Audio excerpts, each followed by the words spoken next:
Baik, baik. Oke, hari ini kita lanjut ya saudara ya, di dalam pembelajaran kita, di dalam kita belajar kitab Kisah Para Rasul.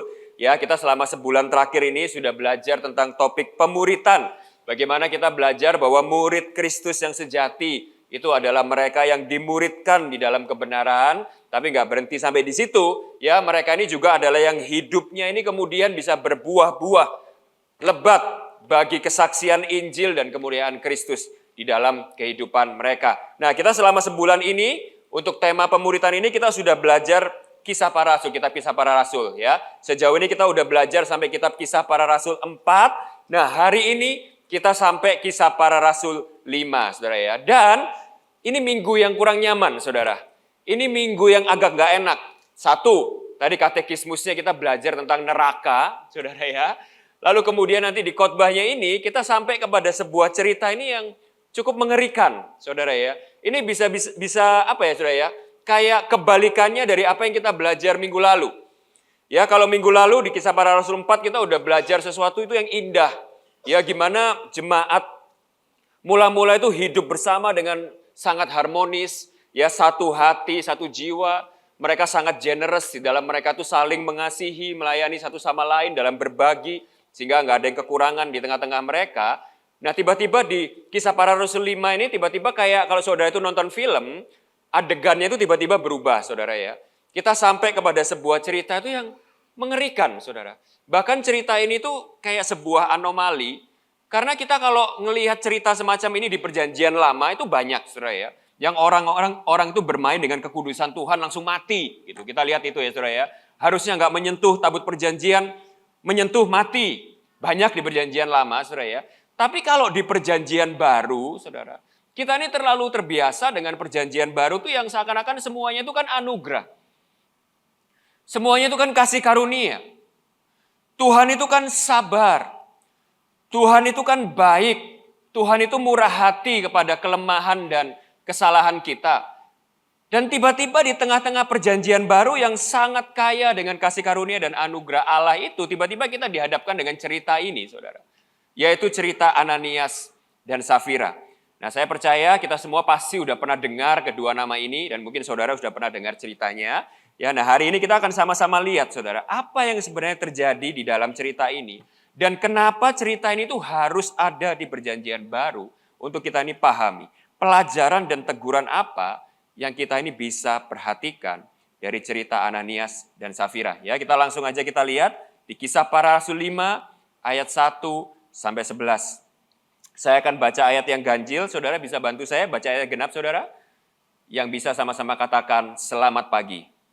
Selamat pagi. Oke, demikianlah firman Tuhan. Kisah Para Rasul 5 ayat 1 sampai 11. Ada seorang lain yang bernama Ananias. Ia beserta istrinya Safira menjual sebidang tanah. Ayat kedua.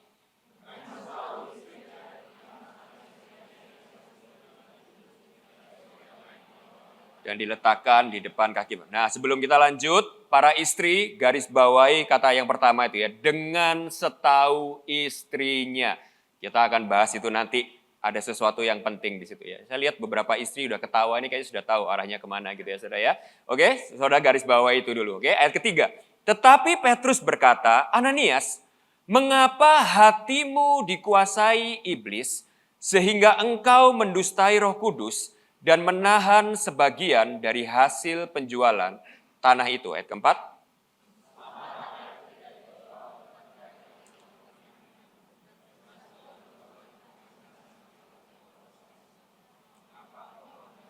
Perbuatan itu dalam hatimu, engkau bukan mendustai manusia, tetapi mendustai Allah. Ayat kelima.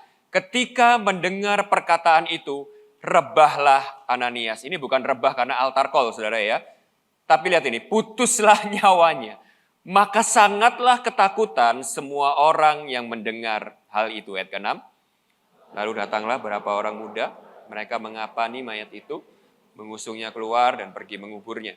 Kira-kira 3 jam kemudian masuklah istri Ananias, tetapi ia tidak tahu apa yang telah terjadi. Ayat 8. Katakanlah kepadaku, dengan harga sekiankah tanah itu kamu jual? Jawab perempuan itu, betul sekian. Kata Petrus, Mengapa kamu berdua bersepakat? Nih sekali lagi, sekarang bukan hanya istrinya yang garis bawahi, suami juga garis bawahi ya. Bersepakat, itu kenapa kok itu penting saudara ya. Untuk mencobai roh Tuhan. Lihat, orang-orang yang baru mengubur suamimu itu berdiri di depan pintu. Dan mereka akan mengusung engkau juga keluar. Ayat 10. Lalu rebahlah perempuan itu seketika itu juga di depan kaki Petrus dan putuslah nyawanya. Ketika orang-orang muda itu masuk, mereka mendapati dia sudah mati. Lalu mereka mengusungnya keluar dan menguburnya di samping suaminya.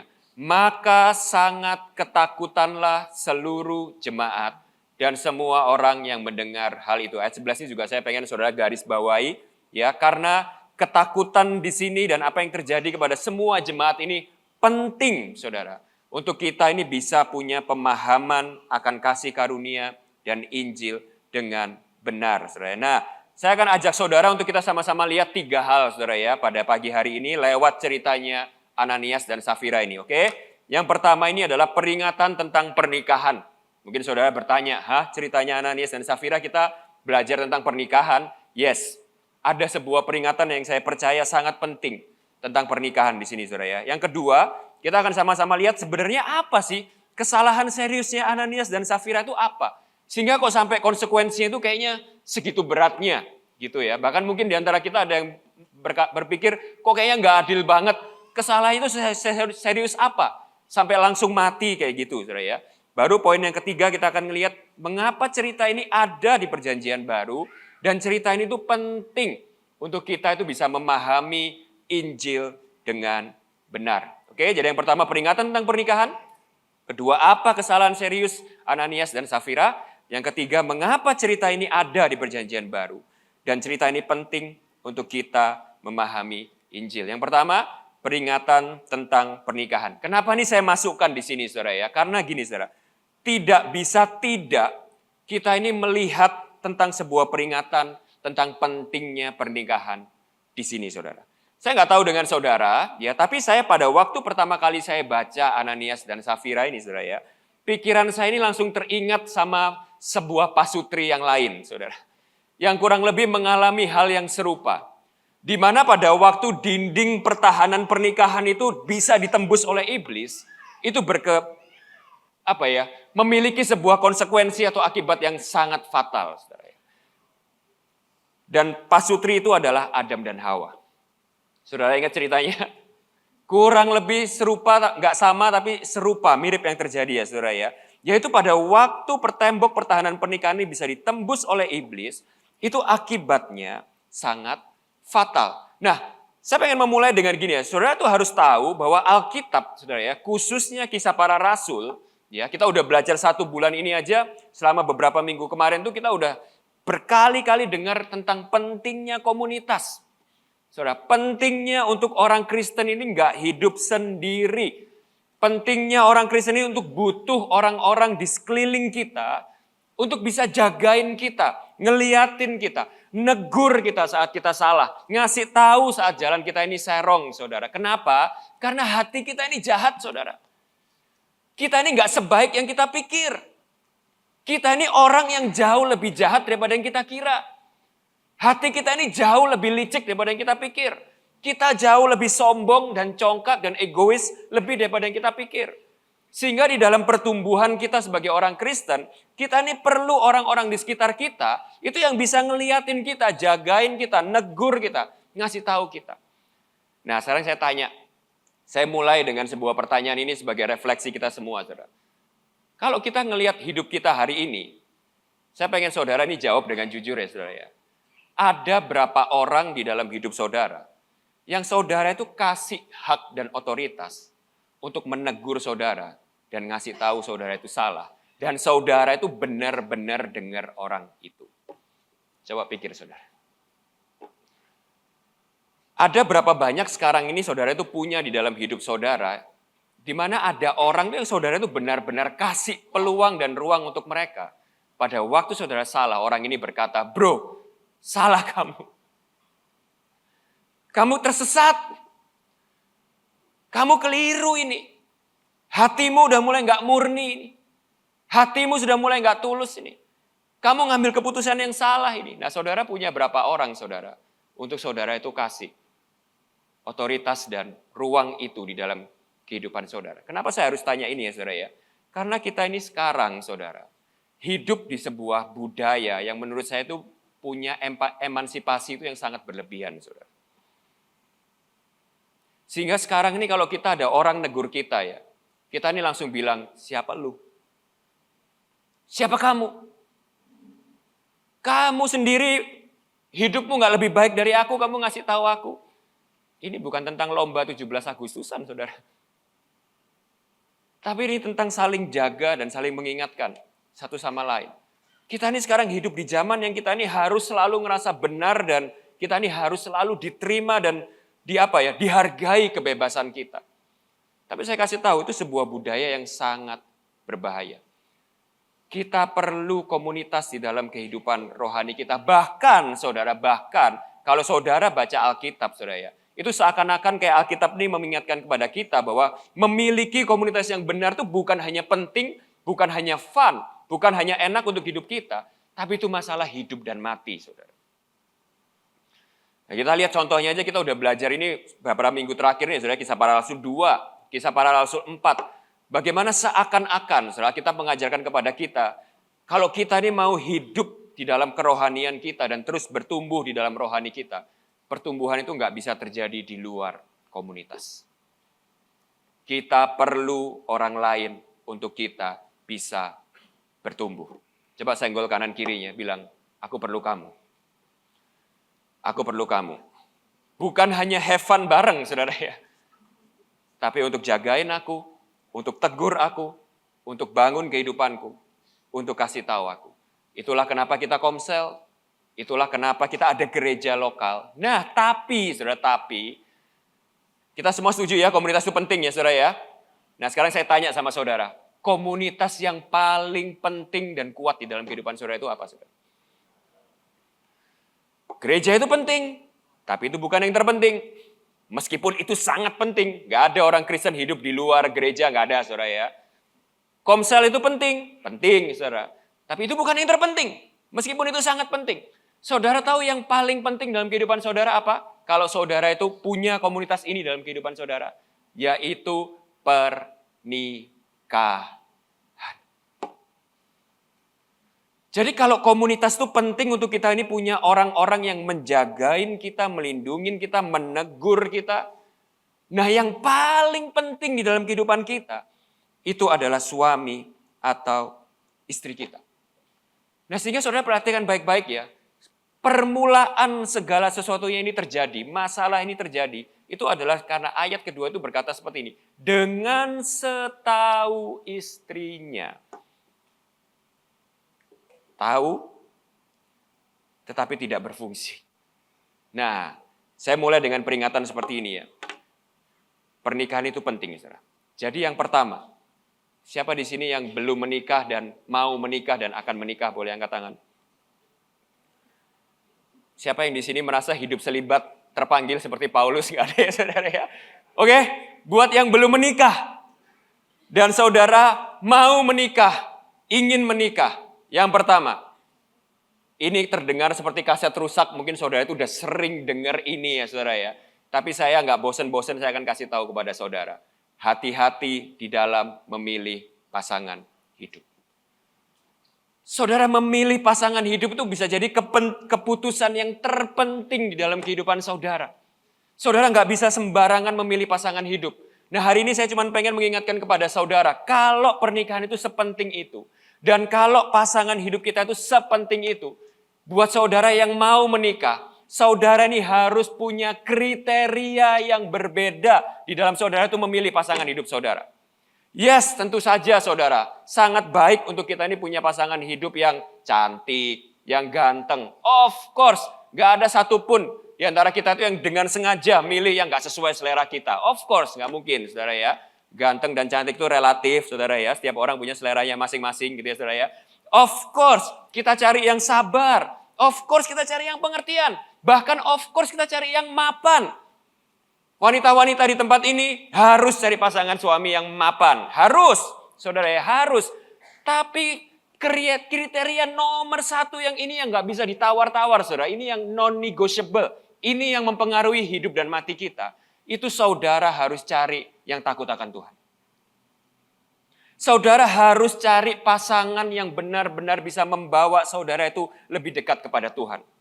Kalau saudara adalah wanita, saudara harus memilih suami yang bisa memimpin saudara untuk mengenal Tuhan, melayani Tuhan, taat sama Tuhan, bertumbuh di dalam Tuhan. Harus. Kalau saudara adalah cowok-cowok, para pria, harus cari istri yang bisa menolong saudara untuk semakin dekat sama Tuhan, semakin taat sama Tuhan. Kalau yang masih pacaran di tempat ini, kalau gara-gara pacarmu, kamu nggak ke gereja lagi, nggak komsel lagi, jauh dari Tuhan, dulu sangat semangat melayani Tuhan, sekarang kamu begitu jauh dari Tuhan, then you know ini red flag. Kalau ada warna yang lebih merah dari red, saya nggak tahu apa itu. Tapi ini jelas-jelas peringatan buat kita, saudara, bahwa pasangan hidup itu adalah sesuatu yang penting. Memilih pasangan hidup yang tepat, itu adalah masalah hidup dan mati. Dan kalau saudara sudah menikah, tadi kan yang mau menikah. Nah sekarang kalau saudara yang sudah menikah, maka saudara harus sadar bahwa saudara itu punya pengaruh dan tanggung jawab yang besar terhadap pasangan hidup saudara. Istri-istri, kalau engkau tahu suamimu tidak taat, suamimu menyimpang dari jalan kebenaran, suamimu menjauh daripada Tuhan, suamimu lebih mengutamakan ego dan keinginan dagingnya dan menjauh daripada rencana Tuhan dalam hidupmu. Istri-istri, dengar, engkau harus bisa menegur suamimu. Engkau harus bisa ngasih tahu suamimu dengan kelembutan, dengan kesabaran, dengan penundukan diri. Tapi engkau adalah orang yang punya tanggung jawab untuk menyelamatkan jiwa suamimu. Suami-suami dengar. Engkau, yes, jadi kepala rumah tangga, tugasmu menafkahi keluargamu. Of course. Uang belanja itu adalah kewajiban yang penting di dalam kehidupan saudara. Tetapi nomor satu kewajiban tanggung jawabmu yang nomor satu adalah memimpin istri dan keluargamu untuk semakin taat kepada Tuhan, menghidupi panggilan Tuhan, melayani Tuhan.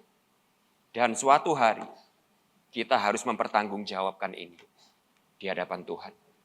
Jadi saya pengen memperingatkan kepada kita yang sudah menikah di tempat ini ya, bila Anda menikah, Anda memiliki pengaruh yang sangat besar, bahkan paling besar bagi kehidupan pasangan Anda. Sadar atau tidak sadar, Anda memiliki pengaruh hidup dan mati bagi pasangan Anda.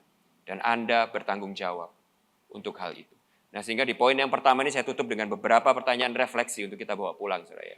Yang pertama, sadarkah bahwa kita ini memiliki tanggung jawab yang besar terhadap hidup pasangan kita?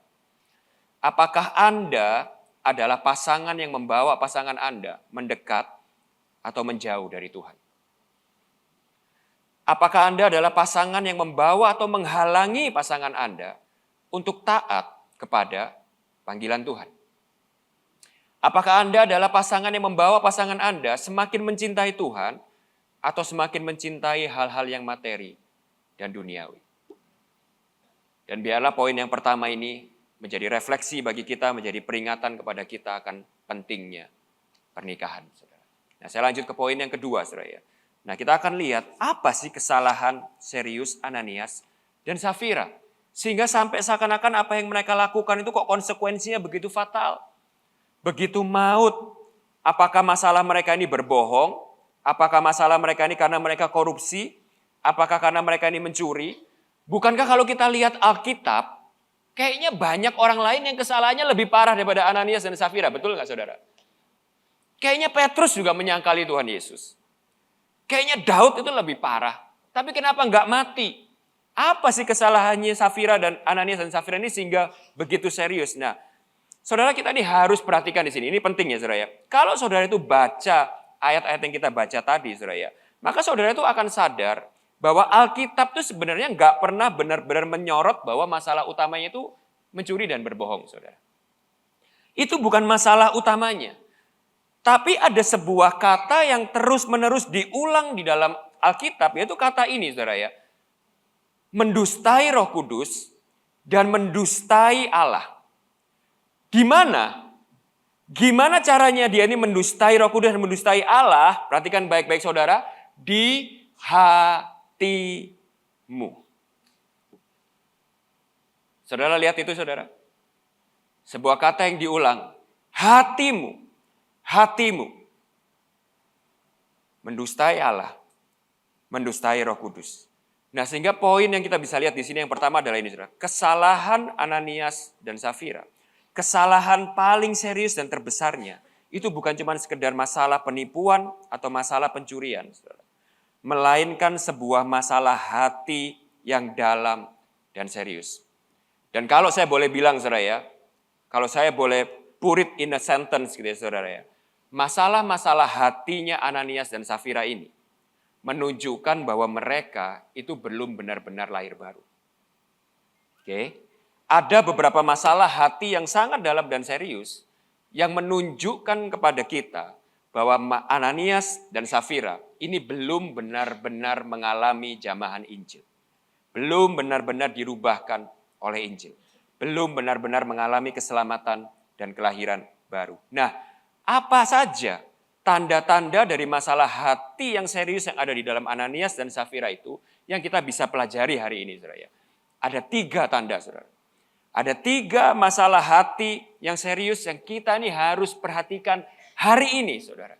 Untuk kita ini introspeksi, untuk kita ini cek di dalam hati kita.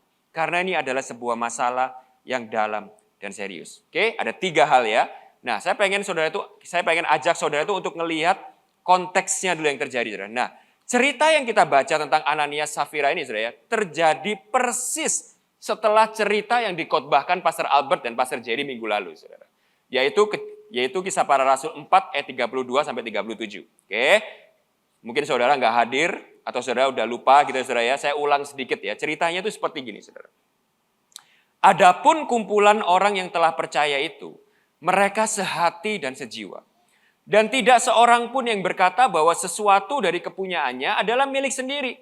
Tetapi segala sesuatu adalah kepunyaan mereka bersama. Nah, perhatikan ayat 33. Dengan kuasa yang besar, rasul-rasul memberi kesaksian tentang kebangkitan Tuhan Yesus dan mereka semua hidup di dalam kasih karunia yang berlimpah-limpah. Atau dengan kata lain seperti ini, saudara.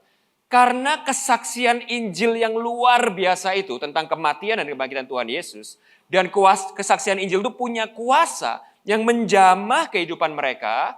Kehidupan mereka itu menjadi sebuah kehidupan di mana kasih karunia itu berlimpah-limpah.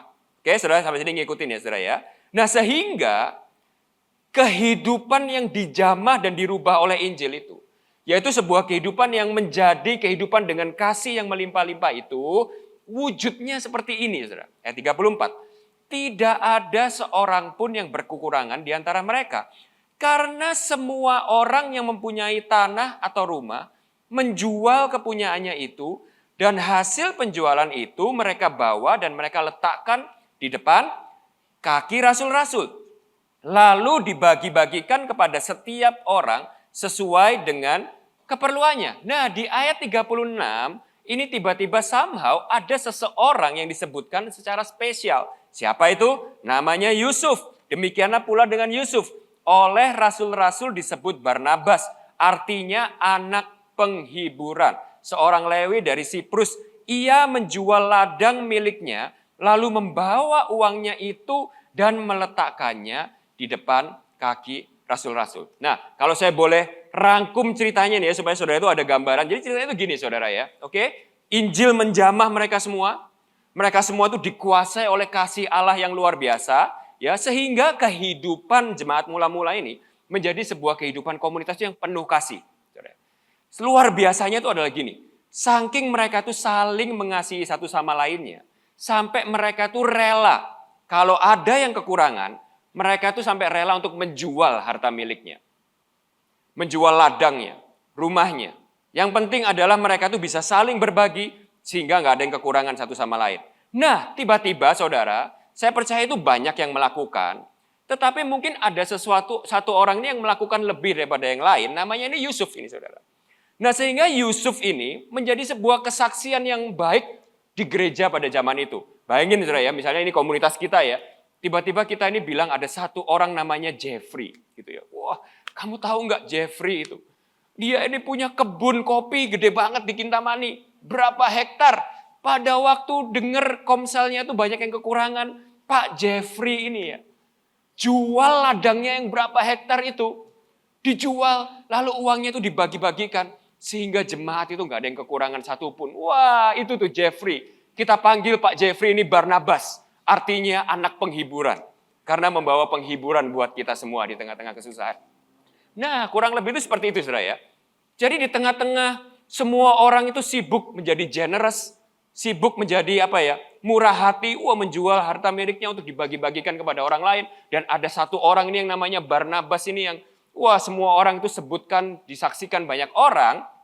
Nah, di Kisah Para Rasul 5 ayat 1, makanya tadi saudara tuh lihat, kalimatnya berbunyi seperti ini. Dan ada seorang yang lain yang namanya Ananias. Saudara nangkep ya di sini ya saudara ya. Nah jadi saudara, yang paling obvious dan kelihatan saudara ya, masalah hatinya Ananias yang pertama, yaitu adalah gini saudara. Ananias ini punya hati yang munafik. Kenapa saudara? Karena kurang lebih yang terjadi itu seperti ini. Ananias Safira ini ngelihat, semua orang begitu giat di dalam memberi. Yang ini loh, sayang jual rumahnya. Yang ini jual mobilnya, yang ini jual ladangnya. Dan itu tuh yang paling terkenal, Yusuf itu. Sampai dipanggil Barnabas dia, karena dia itu saking generousnya. Sayang, kita juga harus jual aset kita lah. Kalau kita nggak ngasih ke gereja, apa kata orang lain? Kalau kita ini jadi satu-satunya orang yang nggak ngasih, nanti orang lain bilang apa? Nggak boleh lah, kita juga harus ikut-ikutan jual apa yang kita punya, kita kasih. Ya, tapi jangan dikasih semua. Yang penting kita ini kelihatan ikut ngasih. Saudara tahu masalahnya ya? Jadi masalahnya yang pertama di sini, Ananias dan Safira, ini punya hati yang munafik, saudara. Pelayanannya dia, itu adalah pelayanan yang untuk dilihat baik di depan orang. Pengorbanannya dia, itu adalah pengorbanan supaya dia dipuji orang lain. Supaya dia nggak merasa bersalah. Supaya dia itu merasa dia menyelesaikan kewajibannya. Supaya dia tidak kehilangan hormatnya. Tapi saudara, hatinya itu nggak benar-benar rela. Nah jadi yang pertama saudara ya, tegurannya buat kita hari ini adalah apa motivasi kita di dalam kita melayani, di dalam kita memberi, di dalam kita mengorbankan waktu, tenaga, dan uang kita. Oh saudara, banyak dari kita tuh kita nggak ada kesulitan di dalam hal mengorbankan sesuatu. Beberapa dari antara kita rela korbankan uang kita, waktu kita, tenaga kita. Tapi pertanyaan paling pentingnya itu adalah mengapa engkau mengorbankan waktu, tenaga, uang, dan segala yang kau punya itu? Apakah karena engkau benar-benar rela memberikan semuanya itu karena engkau benar-benar mengasihi Tuhan dan sesama? Atau kita cuma melakukan itu karena kewajiban, karena formalitas, karena reputasi, karena supaya terlihat baik di depan orang lain. Banyak orang gak kesulitan saudara jadi filantropis, gak kesulitan. Jadi orang yang dermawan, of course enggak. Kenapa? Karena itu adalah harga yang kita bayar untuk orang lain menghormati kita dan menghargai kita. Of course kita rela bayar itu. Tapi suatu hari, motivasi kita yang sebenarnya, itu pasti akan teruji. Dan yang kita bisa belajar di sini adalah gini, Tuhan gak bisa dibohongin. Tuhan adalah Tuhan yang melihat hati kita. Nah lalu yang kedua saudara ya, kita bisa belajar juga bahwa hatinya Ananias dan Safira ini bukanlah hati yang tergerak oleh kasih. Karena tadi kita lihat di pasal yang keempat tuh, kenapa mereka tuh menjual ladangnya, menjual miliknya, supaya tidak ada satupun orang yang kekurangan di situ saudara. Jadi jemaat mula-mula ini saudara ya, bukan memberi itu karena peraturan. Bukan memberi karena itu adalah kebijakan gereja, bukan. Alasannya cuma satu, karena mereka tuh sangat mengasihi satu sama lain. Dan mereka tuh nggak mau melihat ada yang kekurangan di dalam gereja mereka. Nah tapi Ananias dan Safira ini nggak seperti itu, saudara. Ananias dan Safira ini ikut memberi nggak? Ikut. Ikut ngejual miliknya nggak? Ikut ngejual miliknya. Ikut ngasih persembahan? Ikut ngasih, saudara. Ikut membantu? Ikut. Tetapi bukan sebagai alasan karena dia berbelas kasih dan mengorbankan diri untuk orang lain. Tetapi untuk rutinitas dan formalitas. Nah inilah sebabnya, saudara. Inilah sebabnya. Saya tuh selalu sangat berhati-hati menjawab. Saat orang itu ada yang tanya sama saya itu seperti gini. Aku nih harus ngasih berapa sih ke gereja? Aku nih harus ngasih persembahan berapa sih? Apakah aku nih harus ya melayani di gereja? Saudara, pertanyaannya itu bukan apakah saudara itu harus apa enggak. Pertanyaan sebenarnya itu adalah seberapa engkau mengasihi Tuhan dan sesama. Saya tanya ya sama saudara ya. Saya tanya sama saudara. Siapa di sini punya anak, saudara? Oke, good. Yang punya anak banyak. Pertanyaan kedua, saudara. Siapa di sini mengasihi anaknya? Oke, kita sayang ya sama anaknya ya. Nah sekarang saya tanya sama saudara. Kita yang sayang sama anak, kita bilang nggak sama anak kita gini. Oke, papa kasih kamu uang makan, papa kasih kamu uang untuk kamu bisa jajan, papa kasih kamu uang untuk baju, tapi nggak boleh lebih dari 10% ya. Karena alokasi kasih sayang papa ke kamu itu adalah 10% dari income papa. Oke? Jadi papa beliin kamu makan apa, kamu minum susu apa, kamu jajan apa, kamu papa kasihin baju apa, semuanya harus sesuai dengan budget papa, yaitu 10% dari income papa sama kamu. Saya tanya sama saudara, siapa yang di sini melakukan itu kepada anaknya? Of course enggak, saudara. Gak usah 10%. Saya tanya sama saudara, siapa di sini kalau ngasih anak tuh hitung-hitungan budget?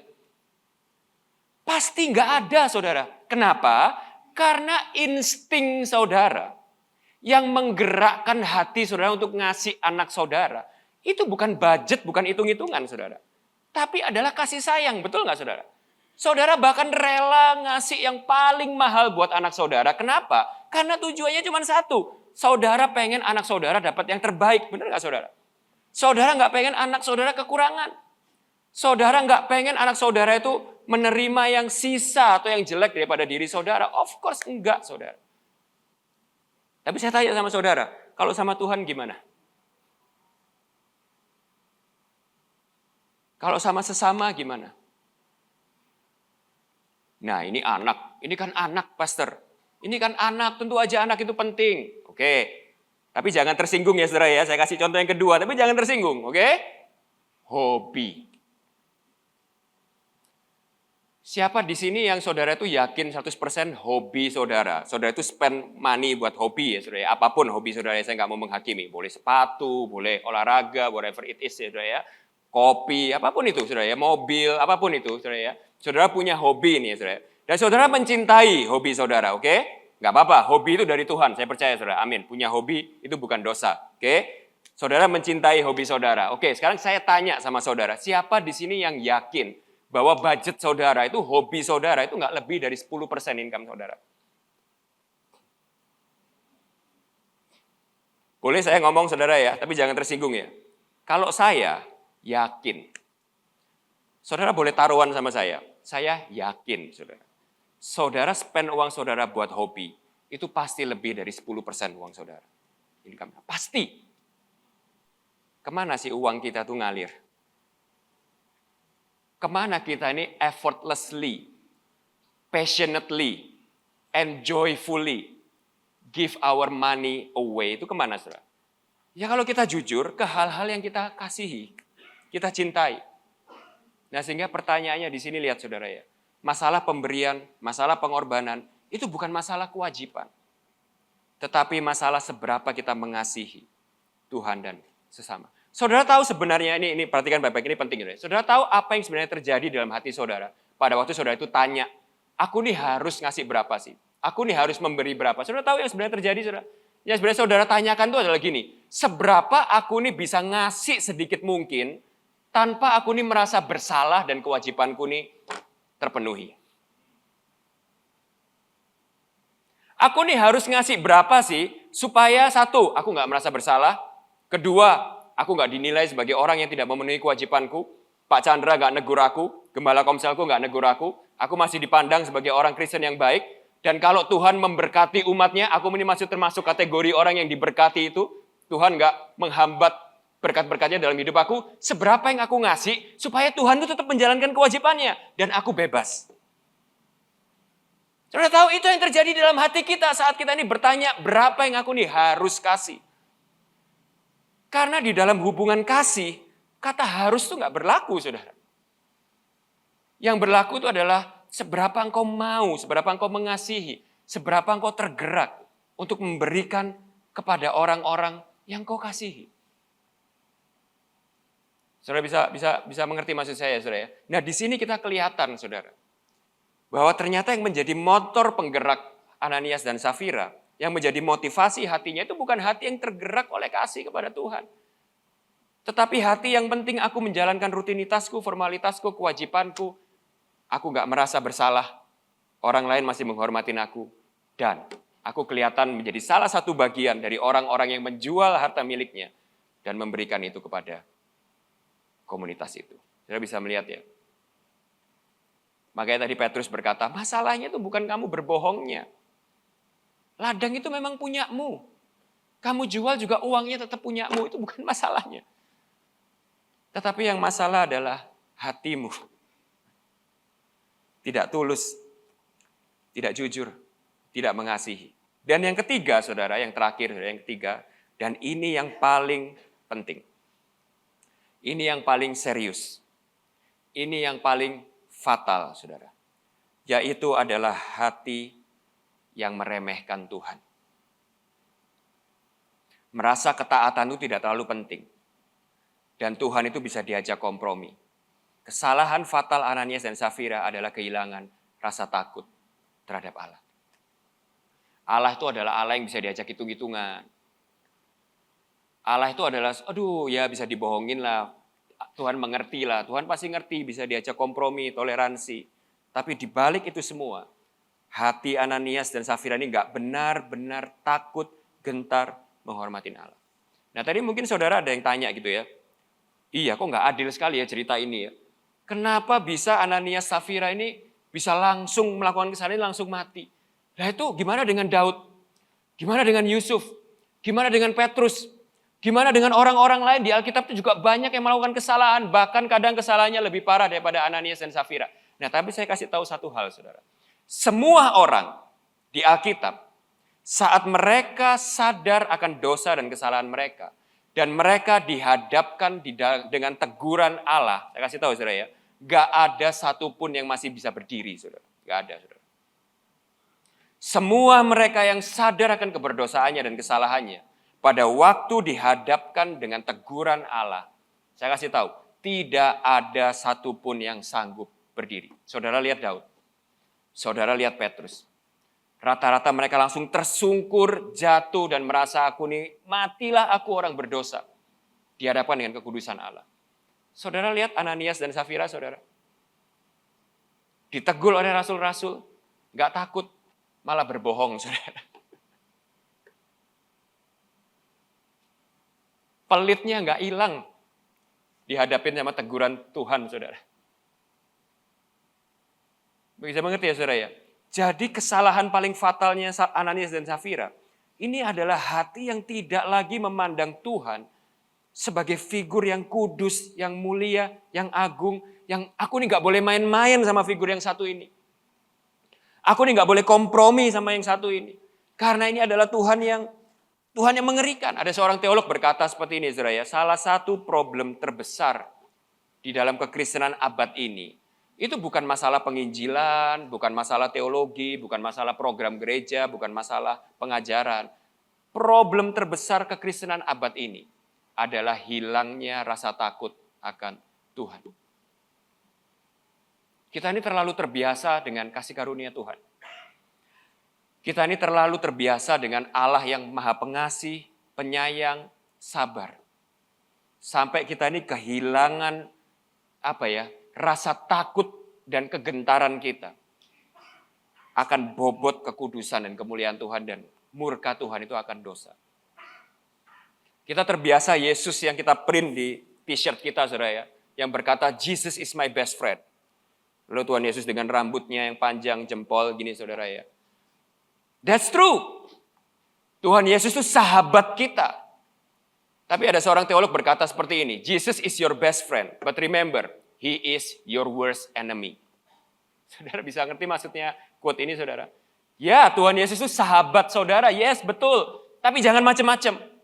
Kalau engkau macam-macam, dia adalah musuh yang terburuk dan paling mengerikan buat saudara. Nah, kita ini terbiasa, saudara. Karena Injil, karena anugerah, karena kita ini terbiasa dengan kasih karunia. Akhirnya kita ini jadi punya Tuhan versi kita itu yang begitu kecil. Yang seakan-akan Tuhan ini bisa kita atur. Kita bisa nego-nego, kita bisa tawar-tawar. Kita bisa sesuaikan dia itu dengan dia harusnya mengerti lah keadaanku, perasaanku seperti itu. Yes, dia mengerti. Yes, dia mengasihi saudara. Tapi saudara harus tahu Tuhan yang mengasihi saudara itu adalah Tuhan yang seperti apa. Saudara harus tahu itu. Nah, disinilah yang terjadi, saudara. Sehingga, saudara ya, poin saya yang terakhir, yaitu kenapa kalau gitu cerita ini ada dan kenapa penting banget untuk kita memahami Injil, saudara ya. Ya karena yang pertama, kasus Ananias dan Safira ini bukan sebuah masalah yang baru. Tuhan Yesus sendiri sudah berkali-kali memperingatkan kepada kita dan sekali lagi lewat cerita ini bahwa tidak ada yang lebih berbahaya daripada menjadi religius tanpa perubahan hati. Tidak ada yang lebih berbahaya daripada kita ini terbiasa dengan kekristenan kita. Kita terbiasa dengan ibadah kita. Kita terbiasa dengan pelayanan kita. Tapi hati kita tuh gak pernah benar-benar berubah. Hati kita gak bertumbuh di dalam ketaatan kita sama Tuhan. Hati kita gak bertumbuh di dalam kasih kita sama Tuhan dan sesama. Hati kita gak bertumbuh di dalam rasa takut kita akan Tuhan. Jadi saya pengen refleksi yang kedua untuk kita sama-sama renungkan. Sama seperti Ananias dan Safira, saudara. Kita bisa saja masuk menjadi bagian dari kumpulan orang percaya. Ikut melakukan kegiatan ibadah dan pelayanan. Tetapi perhatikan baik-baik, saudara. Tuhan itu nggak bisa tertipu. Yang Tuhan inginkan ialah hati yang benar-benar berubah. Jadi kita ini harus tes. Kita ini harus berani untuk introspeksi hati kita. Apakah hati kita ini benar-benar bertumbuh di dalam kasih kita terhadap Tuhan dan sesama? Apakah hati kita ini bertumbuh di dalam rasa takut dan hormat kita akan Tuhan? Apakah hidup kita ini bertumbuh di dalam ketaatan kita terhadap Tuhan? Kita harus cek itu, saudara. Kejadian cerita Ananias dan Safira ini mengingatkan kepada kita bahwa segala macam perbuatan keagamaan, segala macam kesalehan agamawi yang kelihatan di depan orang, tanpa hati yang benar-benar berubah, itu bisa berakibat sangat berbahaya. Dan Tuhan itu gak bisa tertipu. Tuhan gak bisa dibohongin oleh apa yang kelihatan sama manusia. Makanya tadi Tuhan berkata, engkau itu bukan mendustai manusia. Engkau mendustai Allah. Ya, sehingga hari ini, kalau firman ini menegur kita, mari jangan seperti Ananias dan Safira yang mengeraskan hatinya. Mungkin kita harus bersujud, kita harus bersungkur. Kita harus memohon bantuan Tuhan, menyadari, kita harus mengakui di hadapan Tuhan, hati kita ini masih sering licik. Hati kita ini masih sering egois. Hati kita masih sering seperti Ananias dan Safira. Sehingga kita perlu pertolongan Tuhan untuk menegur kita, memurnikan, menguduskan hati kita. Nah, tapi berikutnya, saudara, kenapa tapi cerita ini tuh begitu penting untuk kita bisa memahami Injil? Kenapa cerita ini harus ada di Perjanjian Baru? Nah, saudara, tadi saya udah bilang, saudara, kita ini kalau baca Alkitab, banyak orang di luar sana, saya harap nggak di gereja ini, saudara, yang punya pikiran seakan-akan Tuhan di Perjanjian Lama dan Perjanjian Baru ya kayak dua Tuhan yang berbeda, saudara. Pada waktu saudara lihat Tuhan Perjanjian Lama, waduh, Tuhan ini begitu kejam. Tuhan ini begitu kaku. Tuhannya begitu keras.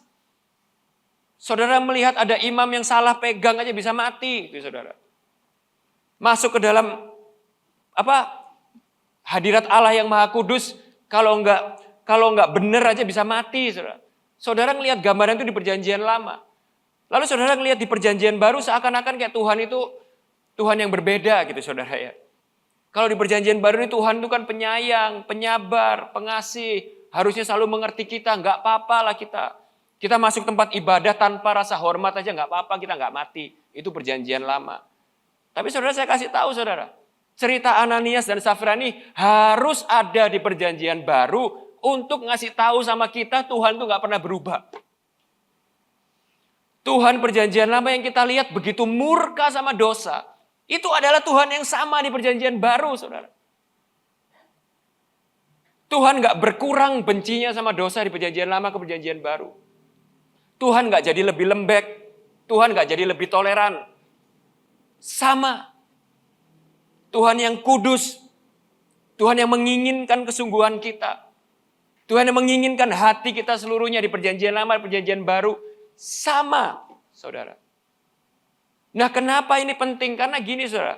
Kalau kita lupa akan kekudusan Tuhan, kita ini gak bisa mengerti kemurahan Tuhan, anugerah Tuhan itu dengan benar, saudara. Gak bisa. Yang kita lakukan adalah kita abuse kasih karunia Tuhan. Kasih karunia Tuhan itu membuat kita mengecilkan Tuhan. Kasih karunia Tuhan itu membuat kita punya Tuhan yang versinya itu kecil.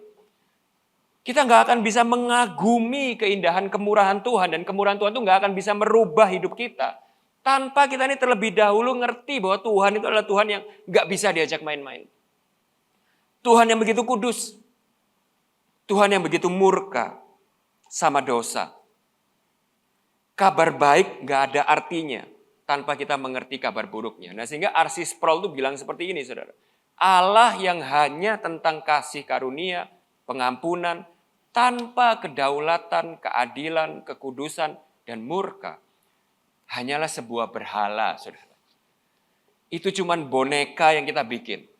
Itu cuman Yesus versi kita. Yang kita pikir bisa kita ajak main-main. Yang kita pikir bisa, waduh, kita cocok-cocokin sama kehidupan kita. Mengikuti kehidupan kita. Nggak bisa, saudara. Kita nggak bisa memahami kasih Allah tanpa memahami kekudusan Allah. Sehingga cerita Ananias dan Safira harus ada di perjanjian baru. Mengingatkan kepada kita bahwa Injil tidak menghilangkan kekudusan dan murka Allah atas dosa di perjanjian baru. Sebaliknya, penting untuk semakin memahami kedua hal itu. Untuk bisa memahami keindahan Injil. Nah, sehingga saudara yang terakhir, saudara mungkin masih belum terjawab pertanyaannya. Sekali lagi saudara tanya, tapi tetap, kok kayaknya tuh nggak adil kalau Ananias dan Safira itu bisa langsung mati begitu saja. Dan kalau saudara itu jujur dan realistis, saudara mungkin berpikir di dalam hati saudara yang paling kecil, aku kan nggak lebih baik daripada Ananias dan Safira. Benar nggak saudara? Ya kita nggak melakukan dosa yang sama spesifik seperti Ananias dan Safira, tetapi kita semua di dalam versi kita masing-masing. Masa sih di sini nggak ada yang pernah kita ini mengecewakan Tuhan? Masa sih di sini nggak ada yang pernah kita ini mendustai Tuhan? Artinya kita nggak jujur sama Tuhan. Kita masih egois. Kita masih sering kali nggak memberikan Tuhan yang seharusnya kita berikan kepada Dia. Amin, saudara. Kita masih sering pakai uang kita untuk kepentingan kita sendiri, bukan kepentingan Tuhan. Amin, saudara. Nah, lalu saudara berkata, kok nggak adil? Seakan-akan Ananias dan Safira bisa mengalami hal sekejam itu. Nah, apakah benar Tuhan itu nggak adil, saudara? Oh, salah, saudara. Justru kita ini kebalik. Pada waktu kita berkata, Tuhan kok kayaknya nggak adil sama Ananias dan Safira. Saudara keliru. Karena sebaliknya, saudara. Justru Tuhan itu sangat adil sama Ananias dan Safira. Kenapa? Lihat dari pertama ya. Tuhan sudah berkata seperti ini, Kejadian 2:17. Kepada Adam dan Hawa, pasutri yang pertama itu. Tuhan berkata seperti ini. Tetapi kamu jangan makan dari pohon pengetahuan tentang yang baik dan yang jahat. Sebab pada hari kamu memakannya, apa saudara baca sama-sama? 1, 2, 3, kamu pasti mati. Atau diperjelas lagi Roma 6 ayat 23. Sebab upah dosa adalah... Nah sekarang saya tanya sama saudara, siapa di tempat ini yang sama sekali tidak pernah berbuat dosa? Gak ada ya saudara ya? Sekarang saya pengen tanya yang jujur, dan jemaat Rock Riverside ini orang-orang yang jujur. Siapa di sini yang kalau mau ngaku, kita ini nggak lebih baik dari Ananias dan Safira? Oke, semua angkat tangan, terima kasih. Sehingga gini saudara, kalau Tuhan itu adil, saudara tahu yang terjadi? Kebaktian hari ini kosong. Kenapa? Karena kita semua ini harusnya rebah mati. Saudara. Ini kursi ini harusnya semua kosong. Kita semua ini harusnya semua di lantai, mati. Kenapa? Karena kita semua telah berdosa dan upah dosa ialah. Nah sekarang saya kasih tahu sama saudara. Justru yang sedang kita alami hari ini adalah sebuah ketidakadilan. Pertanyaan sebenarnya adalah ini saudara. Kenapa aku hari ini masih hidup? Kenapa aku hari ini masih bisa bernafas? Kenapa aku hari ini masih bisa duduk di tempat ini dengan segala yang aku punya, menikmati segala kebaikan Tuhan? How come? Di saat kita semua ini harusnya mati karena dosa kita, kenapa aku hari ini bukan rebah dan mati seperti Ananias dan Safira? Tetapi hari ini aku masih hidup. Dan kalau saudara bertanya pertanyaan itu, maka saudara baru bertanya sebuah pertanyaan yang benar. Kenapa? Karena jawabannya adalah ini, saudara. Roma 6 ayat 23 itu nggak berhenti sampai di situ. Roma 6 ayat 23 ini terusannya seperti ini. Tetapi, sama-sama katakan tetapi. Apa saudara? Karunia Allah adalah hidup yang kekal di dalam Yesus Kristus Tuhan kita. Sehingga penutupnya seperti ini, saudara. Penutupnya seperti ini. Kalau masih ada nafas di dalam hidung saudara, kalau hari ini jantung saudara masih berdetak, kalau hari ini saudara masih bisa hidup, kalau hari ini saudara masih bisa menikmati kebaikan Tuhan, saudara tahu alasannya cuma satu. Karena kasih karunia Allah. Allah masih bermurah hati kepada kita, orang-orang yang seharusnya sudah mati karena penghukuman dosa kita. Sehingga hari ini pertanyaan saudara itu harus bawa pulang adalah ini, saudara. Mau saudara apakan kasih karunia Allah itu? Kalau hari ini saudara masih bisa bekerja, saudara bukan hanya hidup, tetapi saudara masih sehat. Saudara masih bisa berkarya di dalam kehidupan saudara. Saudara punya uang, saudara punya tenaga, saudara punya waktu, saudara punya keluarga, saudara masih punya hal-hal yang baik di dalam kehidupan saudara. Hari ini sadarilah, itu adalah anugerah yang mahal. Itu adalah kasih karunia yang mahal. Saudara sedang menikmati sebuah anugerah yang luar biasa. Pertanyaannya, bagaimana saudara akan memakai hidup saudara untuk meresponi anugerah itu? Kita semua ini sedang merasakan ketidakadilan, saudara. Saudara, saya tahu satu lagi, satu-satunya orang lain selain kita yang merasakan ketidakadilan di dunia ini, saudara. Saya kasih tahu, namanya Yesus Kristus. Tapi ketidakadilan yang dia rasakan, itu nggak seperti kita. Kalau kita ini mengalami ketidakadilan karena gini, orang berdosa harusnya mati tapi hidup, saudara. Tetapi Kristus, 2000 tahun yang lalu, dia adalah satu-satunya orang benar di dunia ini. Dan dia adalah satu-satunya orang yang berhak berseru kepada Bapa, aku ini adalah orang yang berhak menerima hidup dan menerima segala berkat dan kebaikan Allah. Tapi saudara tahu, orang yang sempurna tanpa dosa ini justru mengalami kematian.